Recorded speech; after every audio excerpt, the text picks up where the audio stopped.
you look closely, you'll see the sand momentarily coming from a single rear wheel, then the drive changes to the opposite side. That's the LSD working, but it's still not enough to keep the Prado moving in the soft sand. Note how the sand is coming from all four wheels. The problem is that the drive is not constant. It's momentarily being interrupted by the braking system, which is slowing the Prado down and retarding its forward motion. Drive is evenly and constantly sent to all four wheels on the twin-locked Prado. See all four wheels and the constant rooster tail of sand? This provides the best chance to crawl through the sand without becoming bogged. A few small things to note when using lockers is that when the front is activated, you do get a little loss of steering as the driven wheels tend to want to pull you straight ahead. You need to be aware of the road conditions and only activate the lockers when required. Unlike traction control, they can't be used on sealed surfaces. Now, you may have thought that last situation was a little bit extreme for the type of driving that you want to do with your own vehicle. We've got something that's much easier here. It's dry. There's only a small rut down through the middle here. We're going to run each vehicle through here, first gear, low range, very slowly, and see what happens. We'll start off with the open diff Prado. My guess is that it will struggle coming up here. We'll see how it goes.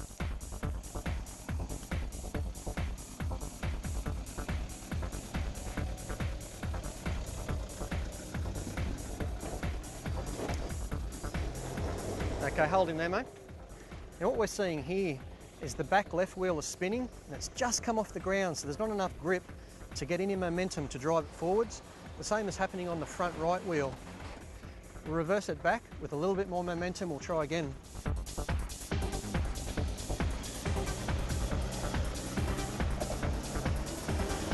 Okay, hold him right there, Ramsey.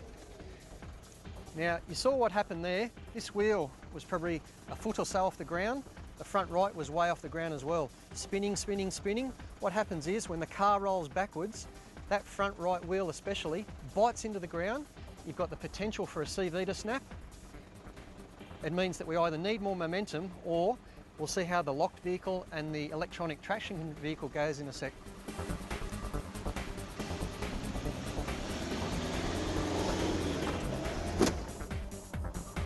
Okay mate, well done. So there you go, he did get up, you heard the crash and the bang yourself. There's potential for underbody damage, even rear bumper bars, front bumper bars. It's not the way to do it. Too much momentum will kill your truck eventually. Electronic traction control time.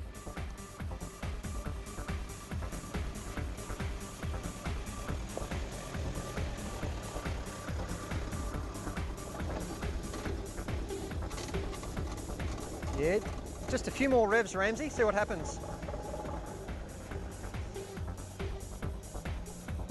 Excellent, mate. Just keep him up there. That was a perfect example of electronic traction control not doing exactly what it was designed to do. With the low revs, you could see the wheels biting and unbiting and biting and unbiting, so no forward momentum was taking place. But with a few extra revs, it managed to claw its way up. No damage, but you had to be overriding that braking system to make it work. Bring your Prado up, first gear, low range, both lockers on, front and rear. Drive it as slow as you can and see how you go.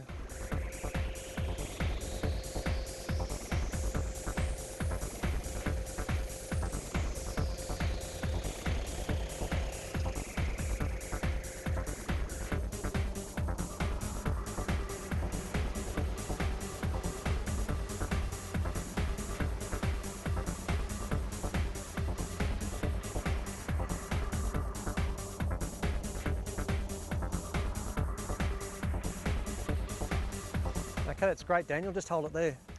So that's the perfect example of going extremely slow through a small rut. There was no damage done to the vehicle or the track, and it just proves that you don't need to be extreme or hardcore forward driving to warrant having an aftermarket locker.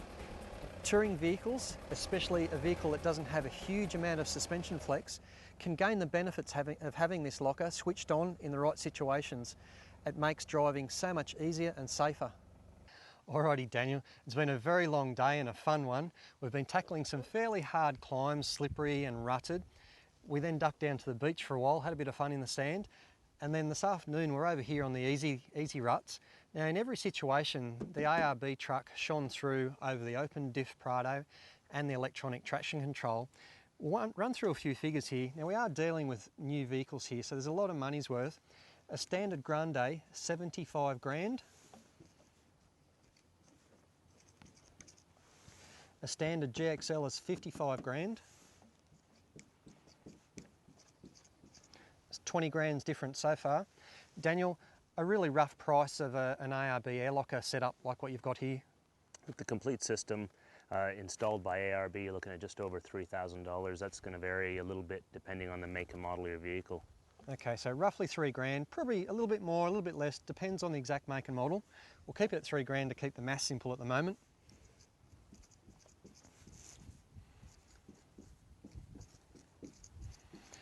Daniel, that's $17,000 difference. If I was out in the bush with a 4-wheel drive, I know which vehicle I'd rather be in. It's the one with the diff locks, and I've saved myself 17 grand, and of course that's a lot of money left over to buy other goodies.